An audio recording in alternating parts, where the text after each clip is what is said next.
अस्सलाम वालेकुम रहमतुल्लाहि व बरकातुहू। उम्मीद करता हूँ कि आप सब लोग खैरियत से होंगे। होम्योपैथिक की वीडियोस का ये सिलसिला जारी है। आज जिस दवाई के बारे में मैं बात करूँगा वो है ग्रेफाइटस। ग्रेफाइटस एक डीप एक्टिंग दवा है, काफ़ी गहरा असर रखती है। जब भी इसका इस्तेमाल करें डॉक्टर के कहने पर और जितनी डोज कहा कहा जाए उतनी जो है वो इस्तेमाल करनी चाहिए। अमूमन एक्जिमा के अंदर जो है वो 200 की ताकत के 200 पोटेंसी के अंदर एक डोज इस्तेमाल करने के लिए दी जाती है। अगर एक्जिमा जो है वो स्टिकी हो, यानी कि उसमें शहद की तरह का चिपचिपापन पाया जाता है, तो उसके लिए ग्रेफाइटिस की सिर्फ एक डोज जो है वो फ़ायदेमंद होती है। अब देखते हैं कि ग्रेफाइटिस का पेशेंट कैसा है, इसमें किन चीज़ों से तकलीफ़ पाई जाती है, कैसे हम इसको पहचान सकते हैं।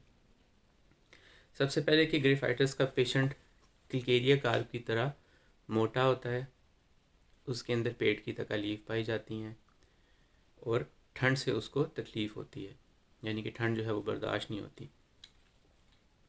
किलकेरिया कार्प के अंदर और ग्रेफाइट्स के अंदर दोनों का पेशेंट जो है वो मोटे हैं, उसमें मोटापा पाया जाता है, लेकिन हम इसको एक सिंपल सी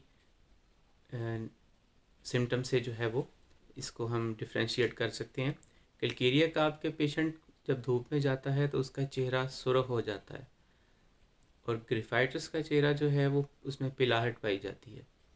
ये सबसे बड़ा फ़र्क है ग्रेफाइट्स और किलकेरिया कार्प में, क्योंकि ग्रेफाइट्स में एनेमिक है, उसमें खून की कमी होती है, जिस वजह से उसके चेहरे में बहुत ज़्यादा पिलाहट पाई जाती है,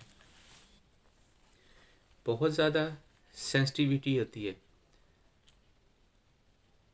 आँखों के अंदर बहुत ज़्यादा सेंसिटिविटी, रोशनी को बर्दाश्त नहीं कर सकता, खुशबू भी बर्दाश्त नहीं कर सकता, नाक भी सेंसिटिव होता है। और आँखों के अमूमन आँखों की बीमारियां जो हैं वो इसके अंदर ग्रेफाइट्स में देखने को मिलती हैं। आँखों से चिपचिपा स्टिकी डिस्चार्ज निकलता है, आँखों के किनारों में क्रैक्स पड़ जाते हैं, आईलिड्स जो हैं वो उसमें थिकनेस पाई जाती है, थिकनेस हो जाती है। डबल विजन, यानी कि लफ्ज़ जो हैं वो दो नज़र आते हैं और ऐसा लगता है कि एक लफ्ज़ दूसरे लफ्ज़ के पीछे चल रहा है, ऐसा विजन हो जाता है। तेज़ रोशनी बर्दाश्त नहीं कर सकता, और जो इसका फेस है, चेहरे पर ऐसा इसको महसूस होता है कि जैसे मकड़ी का जाला है। इस तरह का चिपचिपापन या स्टिकीनेस जो है वो उसके चेहरे में देखने को मिलती है, और उसको ऐसा महसूस होता है कि जैसे उसके माथे की जो जिल्ड है, जो स्किन है, वो फोल्ड हो गई है। इसी तरह कानों में भी, कान जो हैं वो कानों में शोर पाया जाता है, और कानों में, जिसको इंग्लिश में हम टिनिटस बोलते हैं, वो देखने को मिलता है, उसके लिए ग्रेफाइट्स बहुत अच्छी दवा है। इसी तरह सूंघने की हिस्स भी बहुत ज़्यादा सेंसिटिव हो जाती है, खुशबू बर्दाश्त नहीं कर सकता, ख़ासतौर पे फूल की खुशबू जो है वो बर्दाश्त नहीं होती इसे। और भीड़ भाड़ में काफ़ी अच्छा इसको सुनाई देता है। ये ग्रेफाइटिस की थोड़ी अजीब सी एक सिम्टम है कि भीड़ भाड़ में अमूमन शोर में सुनाई नहीं देता, लेकिन भीड़ भाड़ में ये अच्छी तरह से अंडरस्टैंड कर सकता है, अच्छी तरह से बात सुन सकता है। मीठा इसको पसंद नहीं होता, लेकिन खाना बहुत ज़्यादा खाता है, बहुत ज़्यादा भूख लगती है इसको। और इसके पेट के अंदर ऐसी गैस है कि जो ना तो हवा नेचुरली तरीके से खारिज होगी और ना ही डकार आता है।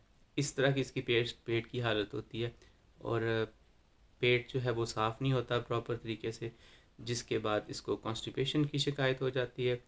कॉन्स्टिपेशन से इसके एनल रीजन्स में क्रैक्स पड़ जाते हैं, और वहाँ पर इसको उसके बाद फिर पाइल्स की शिकायत हो जाती है। तो उसके लिए जो है वो ग्रेफाइट्स बहुत अच्छी दवाई है।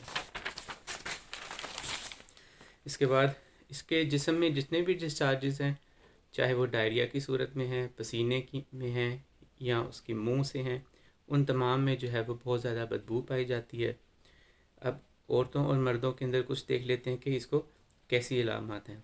औरतों के अंदर पीरियड्स बहुत ज़्यादा कम होते हैं, या तो लेट पीरियड्स आते हैं, या स्केंटी आते हैं, या कई दफ़ा पीरियड स्किप्स कर जाते हैं, मेंसेस की जगह पे लिकोरिया आ जाता है। और लिकोरिया जो है वो बहुत ज़्यादा स्टिकी होता है, उसके अंदर बहुत ज़्यादा बदबू होती है, और वो कॉन्टीन्यूसली मुस्तकिल जो है वो बहता रहता है। इसी तरह मर्दों के अंदर भी उनके सेक्सुअल ऑर्गन्स पे ये इस तरह से इफ़ेक्ट करती है कि उनका इंटरकोर्स को दिल नहीं करता, सेक्सुअल एक्टिविटी नहीं होती और अनवॉलेंटली जो है वो सीमन का डिस्चार्ज हो जाता है। जिल्द बहुत ज़्यादा मोटी हो जाती है, ये इंडिविजुअल है चाहे मर्द है या औरत। ग्रेफाइटस में जिल्द बहुत ज़्यादा थिक हो जाती है। जिस्म स्किन में जितने भी कॉर्नर्स हैं, जैसे कोहनियाँ हैं, घुटने हैं, वहाँ पे क्रैक्स पड़ जाते हैं। नाखून बहुत ज़्यादा खुरदरे हो जाते हैं, नाखून गल सड़ जाते हैं और ख़ास तौर पर जिस्म में कोई भी बेंड है, कोई भी किनारा है, वहाँ पर जो है वो अमूमन बॉडी पे इरप्शंस हो जाती हैं, यानी कि जिल्द फट जाती है, खुश्क हो जाती है और बहुत ज़्यादा वहाँ पे खारिश हो जाती है। इसी तरह जेनिटल और एनल रीजन्स पे भी बहुत ज़्यादा इचिंग पाई जाती है। और एक्जिमा के अंदर अमूमन ऐसा एक्जिमा कि जिसमें चिपचिपापन पाया जाता है, जो स्टिकी डिस्चार्ज होता है, उसके लिए एक्जिमा इस्तेमाल की जाती है। अब इसका जहन देखते हैं कि पेशेंट का माइंड जो है वो कैसा होता है। बहुत ज़्यादा बेचैन रहता है, नर्वस हो जाता है, बातों को दिल पर ले लेता है, इतना सेंसिटिव होता है और इसका कॉन्फिडेंस जो है वो डाउन रहता है। चीज़ों का प्लान तो बना लेता है लेकिन पूरी तरह से उनको मुकम्मल नहीं कर सकता। लेकिन प्लान जो है वो बना लेता है लेकिन उस पर अमल नहीं कर सकता, उनको पूरा नहीं कर सकता। माजी उसको याद रहता है लेकिन हाल के अंदर से वो ऐसे है कि जैसे मौजूद ही नहीं है। बातें भी वो इस तरह करेगा कि हमेशा माजी की बातें करेगा, हाल की बातें जो है वो नहीं करता। अगर आप उसके साथ मिसाल के तौर पर आपने कोई मूवी देखी है, आप उससे पूछें तो वो आपको तमाम चीज़ें बता देगा कि पास्ट के अंदर। लेकिन अगर आप उससे ये पूछें कि इस मूवी में क्या चीज़ थी, कंक्लूजन क्या था या क्या रिज़ल्ट था, तो वो जो है वो नहीं बता सकता।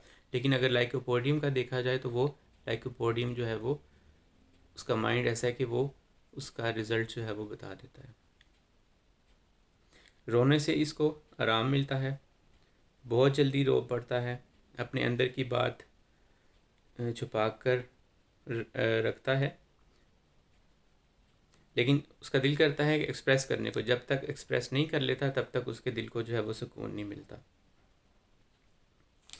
एग्रीवेशन इसकी किन चीज़ों से है? मैंने बताया कि ठंड बर्दाश्त नहीं होती, ठंड से शिकायत बढ़ जाती है, सोते वक्त या उठते वक्त इसकी अमूमन तकलीफ़ जो है वो बढ़ जाती है। किन चीज़ों से इसकी तकलीफ़ में कमी आती है? गर्म दूध पीने से इसको आराम मिलता है